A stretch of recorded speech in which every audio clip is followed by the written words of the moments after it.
வணக்கம். செல்வகுமாரின் முக்கடல் காற்று பற்றிய அறிவிப்பும் இலங்கைக்கான வானிலை ஆய்வறிக்கையும் 2025 பிப்ரவரி 10 திங்கட்கிழமை மாலை நிலவர ஆய்வறிக்கை. முதலிலே முக்கடல் காற்று பற்றிய அறிவிப்பு. அதிகாரப்பூர்வ முக்கடல் காற்று பற்றிய அறிவிப்பிற்கு இந்திய வானிலை ஆராய்ச்சித்துறை அறிக்கையை பார்க்கவும். காற்றை பொறுத்தவரைக்கும் தற்பொழுது அச்சமூட்டு வகையில் ஏதும் இல்லை. குமரி கடலில் மட்டும் ஒரு 30 கிலோமீட்டர் வேகம் கொண்ட காற்று அவ்வப்பொழுது இருக்கும். இது எடை குறைந்த படகுகளுக்கு மட்டுமே அவ்வப்பொழுது சவாலை கொடுக்குமே தவிர அச்சுறுத்தும் காற்று இல்லை, விலகியது.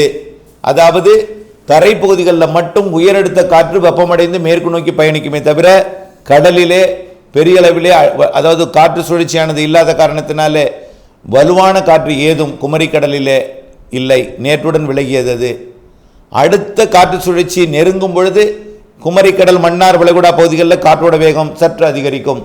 அந்த தேதி 20ஆம் தேதியிலிருந்து அமையும் என்று எதிர்பார்க்கப்படுகிறது. 20, 21, 22, அதை விட 23, 24, 25 படிப்படியாக காற்றின் வேகம் மன்னார் வளைகுடா குமரி கடற்பகுதிகளில் அதிகரிக்கும். 20ஆம் தேதிக்கு மேல் தான் 21, 22, 23 கொஞ்சம் காற்றோட வேகம் விட்டு விட்டு அவ்வப்பொழுது இருக்கும். ஆனால் 24, 25 கொஞ்சம் கூடுதல் காற்று இருக்கும். நிகழ்வானது வரக்கூடிய 24, 25, 26 தேதிகளில் இலங்கையை நெருங்கும் என்பதனால சாதாரண காற்று சுழற்சியாக இருந்தாலும் கிழக்கு காற்று குமரி கடல் வழியாக பயணிக்கும் என்பதனால மன்னார் வளைகுடா குமரி கடல் பகுதியில் தமிழ்நாட்டின் பாக்ஜல சந்தி, அதாவது இலங்கை இந்தியா இடைப்பட்ட பாக்ஜல சந்தி பகுதியிலையும் இந்த காற்று வரக்கூடிய 20ஆம் தேதிக்கு மேல் 23, 24, 25, 26 தேதிகளில் இருக்கும்.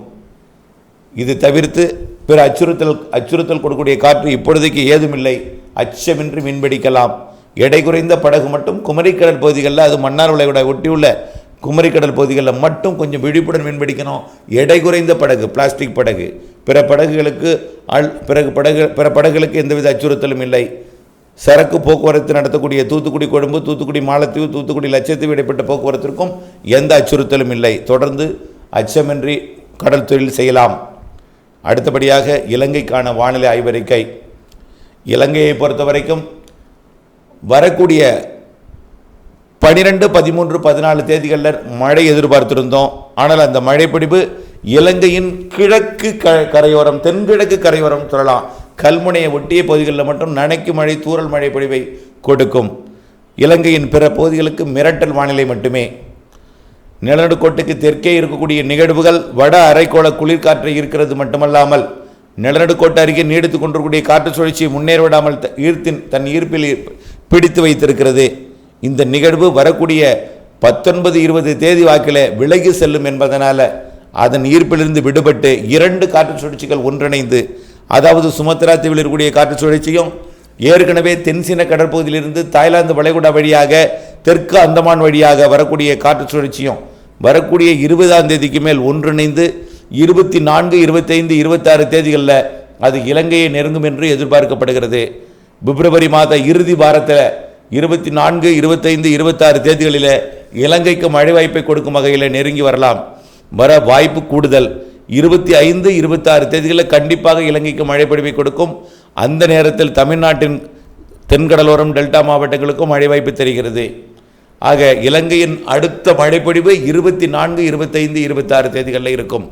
அறுவடை விவசாயிகள் 24, 25, 26 தேதிகளில் இருக்கக்கூடிய மழைப்பொழிவை மனதில் வைத்துக்கொண்டு அது எப்படிப்பட்ட மழைப்பொழிவு, வடக்கு கிழக்கு மாகாணங்களுக்கு எப்படி கொடுக்கும், தென் மாகாணங்களுக்கு எப்படி கொடுக்கும், அறுவடைக்கு இடையூறா பாதிப்பா, இவையெல்லாம் அப்டேட்ஸுடன் அறிந்து இலங்கை மக்கள் அறுவடைக்கு திட்டமிட்டுக் கொள்ள வேண்டும். மேலும் இந்த 24, 25, 26 நிகழ்வுக்கு அப்புறம் மார்ச் 4, 5, 6 தேதிகளில் இருக்கும். அதுவும் ஒரு நல்ல மழைப்பொழிவை கொடுக்கலாம். அதற்கு பிறகு மார்ச் 14, 15, 16 இருக்கும்.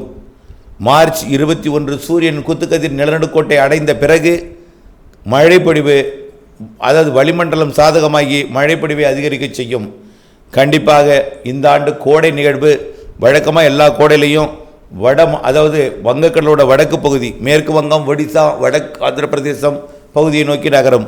ஆனால் இந்த ஆண்டு நிகழ்வு தெற்கு ஆந்திரா, தமிழ்நாடு நோக்கி கோடை மழை நிகழ்வு வரும் என்று எதிர்பார்க்கப்படுகிறது.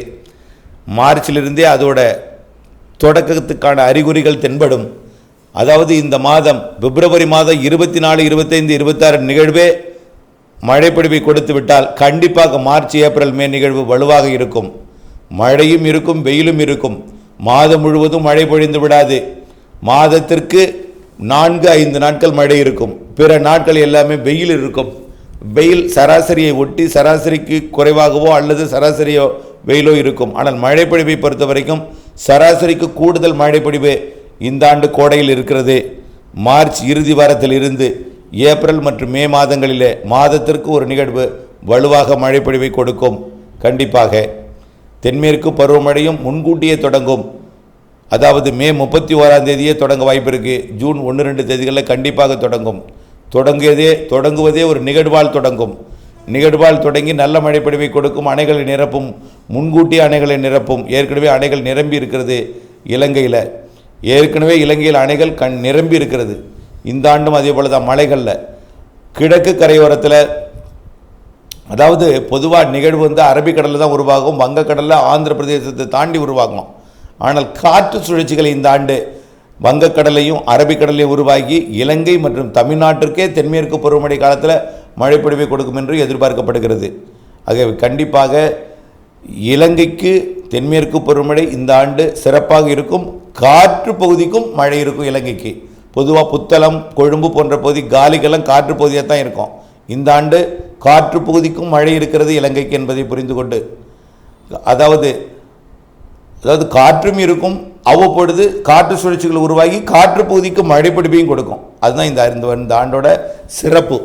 அதே போல் தென்மேற்கு பருவமழை, அதாவது நிறைவடைந்து வடகிழக்கு பருவமழை தொடங்கக்கூடிய காலத்தில் வலுவான காற்று சுழற்சிகள் வடகிழக்கு பருவமழையை தொடங்கியது போலவே இலங்கைக்கு மழைப்பொழிவை கொடுக்கும். ஆகவே இந்த ஆண்டு இலங்கைக்கு 2025 சிறப்பானது ஒரு மழை ஆண்டாக இருக்கும். அதில் மாற்றம் இல்லை. இலங்கை சுற்றுவட்டார கடற்பகுதி தான் வெப்பமும் இருந்திருக்கு, நீரோட்டம் வலுவாக இருக்குது. ஒட்டுமொத்த வங்கக்கடலும் அரபிக்கடலும் வலுவான நீரோட்டங்களால் இருக்கிறது. வளிமண்டலம் சாதகமானதும் கோடை மழை சிறப்பாக கொடுக்கும், பருவமழைகளும் சிறப்பாக இருக்கும்.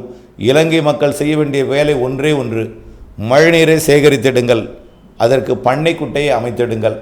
உங்களுடைய பொருளாதாரத்தை பொறுத்து அதை செய்திடுங்கள். உங்களுடைய யோசனைக்கு விட்டுவிடுகிறேன். ஆனால் கைவசம் நீர் இருந்தால் கவலை இல்லாமல் விவசாயம் செய்யலாம். ஒரு பக்கம் வெள்ளம், ஒரு பக்கம் அணையை நிரம்பி வெள்ளம், ஒரு பக்கம் போதாத மழை, அறுவடை நேரத்தில் மழை, விதைக்கும் நேரத்தில் மழை இல்லை. இந்த பிரச்சனையை தீர்ப்பதற்கு விதைக்கும் நேரத்தில் மழையை பெற்று திட்டமிட்ட அறுவடையை சரியான நேரத்தில் மேற்கொள்வதற்கு இது வழிவகை செய்யும்.